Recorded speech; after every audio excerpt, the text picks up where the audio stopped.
Good evening. This is Dane with FTE217. This is week 4's assignment. This week we were to disassemble, and we're going to do like a brief demonstration of properly cleaning firearm. Like, I think cleaning a firearm is simple. I mean, everybody should know that, and if anybody owns a firearm, they should know how to do it. It's simple. I mean, so with me, I like to, like, especially with barrels. Like I got this when I got this one to build it, before I put anything together. I inspected the barrel, and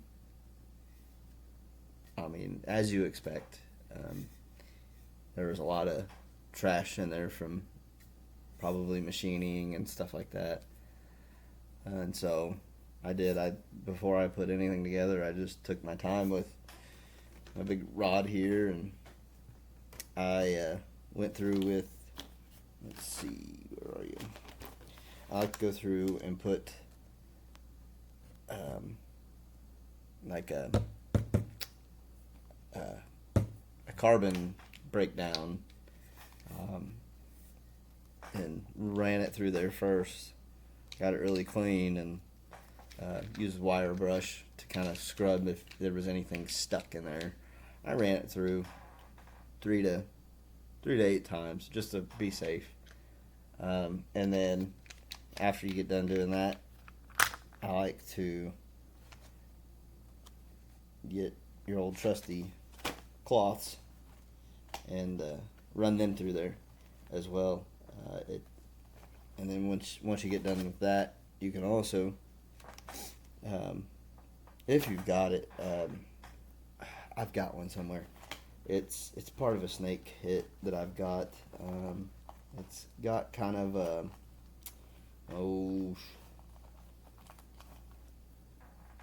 like a microfiber type thing on it. I like to put just a couple of drops on it and run it through just to kind of put a little bit of oil back in there. That way you don't get any corrosion or anything from just sitting in your safe. But I mean, even if it is sitting in your safe, you need to have some kind of dehumidifier in there to help keep moisture down and stuff like that. But onto, and I mean, I even ran that carbon cleaner over this, and then I coated it with a light coat of oil. Actually, I probably went a little heavy with it, and I tried to wipe off as much excess as I could. Just any moving part you're going to want to put, I mean, even your pins here, it never hurts just to put a dab in there. Especially around, like, if you've got the oil with the little metal needle, it never hurts to try and squeeze some in on your trigger pins here.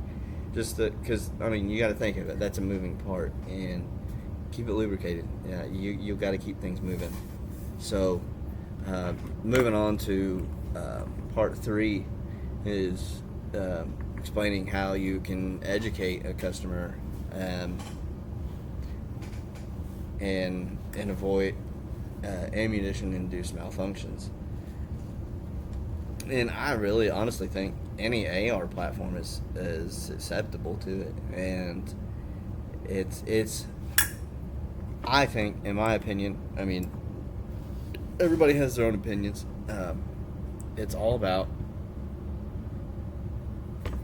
cleanliness, and what ammo you use. Like, don't use ammo that has been sitting on a shelf in your great-great-grandfather's shed since World War II. I mean, that's common sense. Just don't use old ammo. It's hard on a firearm, and it's unsafe. You don't know how stable that is, and it can cause some bad things. Just tell them, don't use ammo that's, even on the necks, you can see sometimes. I've seen some bad crimps even from your casings, and that's with every new box of ammo, because you don't know in shipping. Somebody's dropped something heavy on it, ran into it with something like forklift and stuff like that. It never hurts to just inspect that ammo. Just check for any kind of deformations as well. Even if you've got kind of a crimp on your casing, say, that's kind of dented in a little bit, I wouldn't risk it. You could if you want. They're just little dents. It's not going to cause much, but it might cause a feed issue. So just don't do anything that doesn't seem or feel right. Trust your gut in a lot of these situations. Your life, and in all honesty, your life could depend on it. And firearms aren't just toys to go out and play with.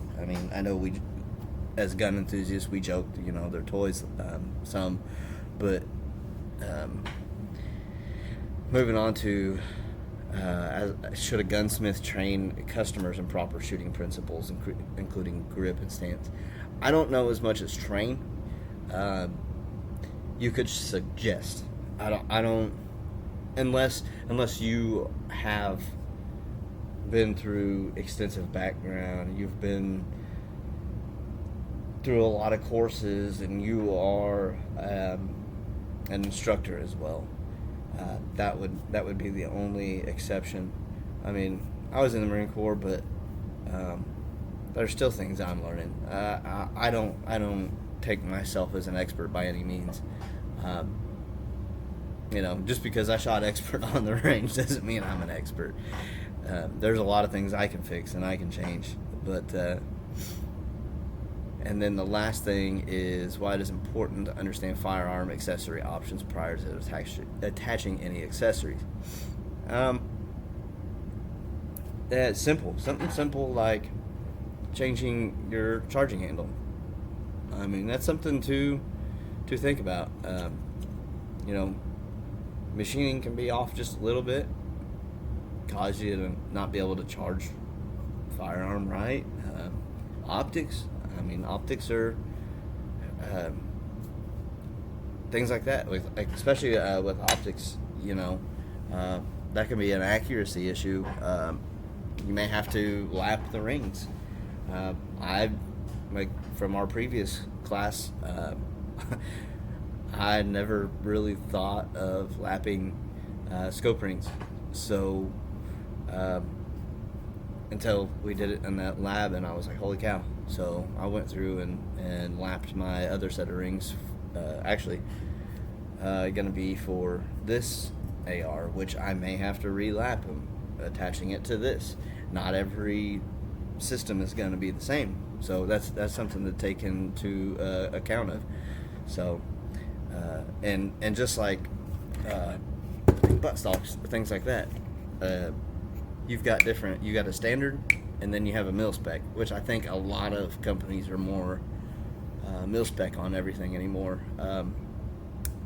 They brought out commercial to be for the whole thing, and mil spec was supposed to be more military only, and I think the standard thing just kind of went by the wayside, and everybody's like, heck with it, let's go mil spec. That's what everybody's doing. Roll with it. But yeah, that's it for this week, and I hope everyone has a good one. We'll see you next week.